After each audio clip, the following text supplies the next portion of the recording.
नमस्कार। उत्तर प्रदेश में कुंभ का आयोजन शुरू होने वाला है, 13 तारीख से हो जाएगा।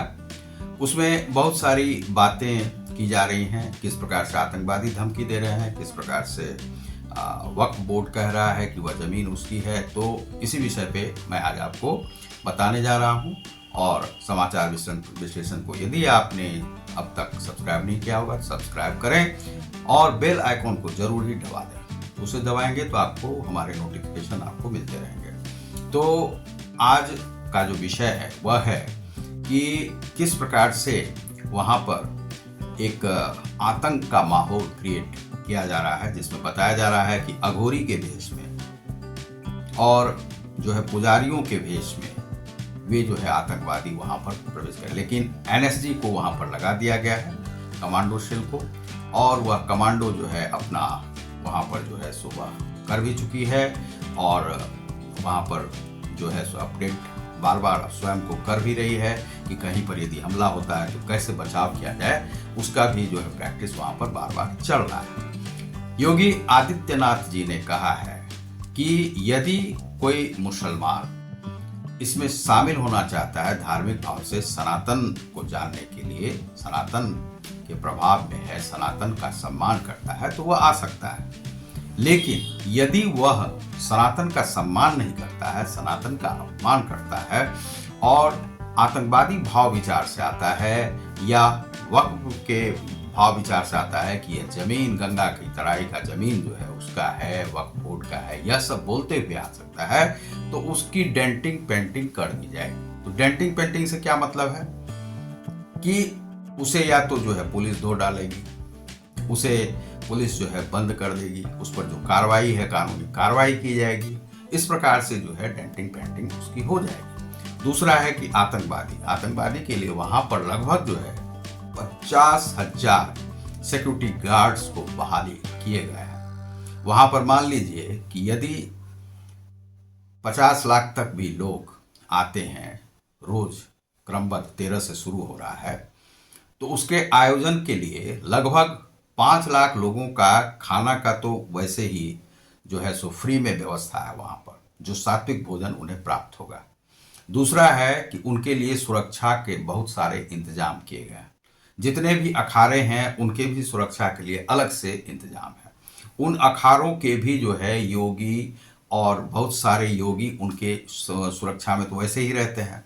दूसरा है कि वे जो अखाड़े हैं वे पहलवानों के ही दल होते हैं, तो इसीलिए वे अखाड़े का नाम आप जानते होंगे कि जो कितने प्रकार के अखाड़े होते हैं। तो वहाँ पर पहलवान है, और वो भी पहलवान कैसे हैं, आध्यात्मिक पहलवान है। तो एक तो उनसे बचना जो है सो मुश्किल है उन आतंकवादियों का। दूसरा है कि जैसे योगी जी की पुलिस से, प्रशासनिक पदाधिकारियों से, और उनकी जो पुलिस है और उनकी कमांडो पुलिस है, एनआईए एनएसजी के जो पुलिस हैं, जो कमांडोज हैं, उनसे बचना बड़ा ही मुश्किल है। तो उनसे वे लोग बच ही नहीं पाएंगे।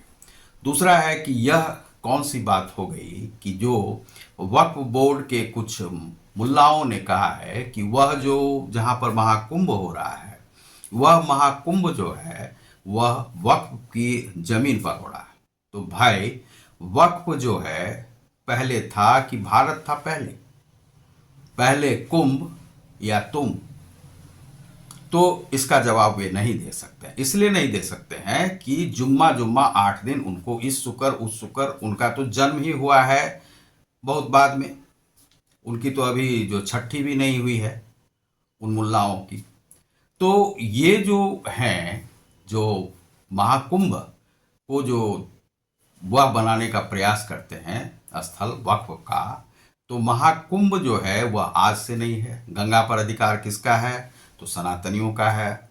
सनातन धर्म को छोड़ करके गंगा जो है कहीं गई ही नहीं है। गंगा तो भारत भूमि की ही नदी है और भारत को ही सींचते रही है, भारतीयों को सींचते रही है। यह पुण्य का फल जो है किसी मुसलमान को नहीं मिल सकता है। मुसलमान को तभी ही मिल सकता है वह अमृत जल का प्रताप, जब गंगा जो है वह भारत में वह मुसलमान जन्म ले। तो भारत में जिन्होंने जन्म लिया है वही भारत का प्रसाद पा सकते हैं, तो उन्हें वह मिला है। तो महाकुंभ में यदि वे सनातन धर्म की गहराई को समझते हैं। मुसलमान ऐसा नहीं है कि नहीं समझते हैं, वे समझते हैं। तो वे यदि समझते हैं तो वह वहाँ पे आ सकते हैं, आदर सम्मान सबका करें, अपना भी आदर सम्मान पाएं और वहाँ पर रहें। कुछ से कुछ बोलने की आवश्यकता नहीं है कि यह वक्फ की जमीन है। गंगा ही जो है सनातनियों की है, गंगा का किनारा भी सनातनियों का है। यदि ऐसा वे कहेंगे तो जितने भी धर्म स्थलों का जो जगह जमीन है वह पहले भारत सरकार की जमीन है, भारत की जमीन है। कोई भी वक्फ या सनातन बोर्ड या कुछ भी पहले नहीं है, क्योंकि जैसे रसिया में या चीन में एक जमीन का भी जो टुकड़ा है वह वहाँ के नागरिकों का नहीं है। जब भी सरकार मांगती है उसे देना ही होगा। वह आपको लीज पर रहने के लिए दिया जाता है। वहाँ की जितनी भी जमीन है वहाँ के शासन उस देश की है और वह देश किसी को यह अधिकार नहीं देता है कि इस जमीन को आप ले सकते हैं। ना वक्फ बोर्ड की है ना किसी की है। यदि आप लोगों ने ऐसा कहा तो वह वक्फ बोर्ड तो भंग होगा ही, एक एक जो बिता बिता जमीन है वह आपका नहीं होगा। इसलिए किसी भी नागरिक का तब नहीं होगा, वह पूरे देश का और शासन का होगा। इसलिए होगा क्योंकि वह भारत से बाहर जमीन नहीं है। गंगा की तराई किसका? गंगा किसका? भारत का। गंगा की तराई किसका? भारत का। सनातन किसका? भारत का। सनातन से निकला कौन? भारत। भारत से निकला कौन? सनातन। तो मुसलमान जो है जुम्मा 8 दिन हुआ है उनको निकले हुए, तो इस प्रकार का वह बयान नहीं दिया। इस पर योगी ने कह दिया कि जो वक्फ की बोर्ड का वो सोचेंगे कि वह ज़मीन है तो बिता बिता तो उनसे लिया जाएगा। और यदि ऐसा बोलते हैं और तब आते हैं यहाँ पर तो उनकी डेंटिंग पेंटिंग कर दी जाएगी। तो डेंटिंग पेंटिंग का अर्थ आप समझ गए होंगे।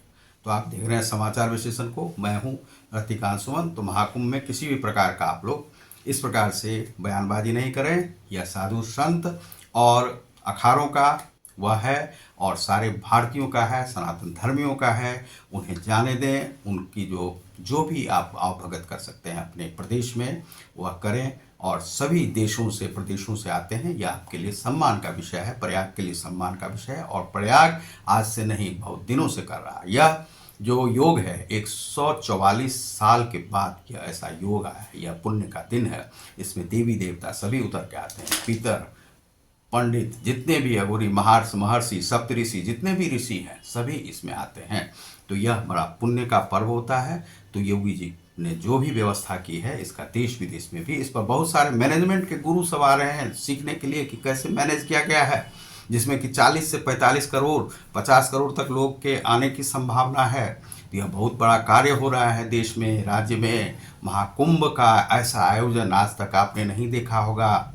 और राम का भी जो दर्शन करें, जो लोग आए और राम मंदिर का दर्शन करें। तो बहुत बहुत धन्यवाद, नमस्कार।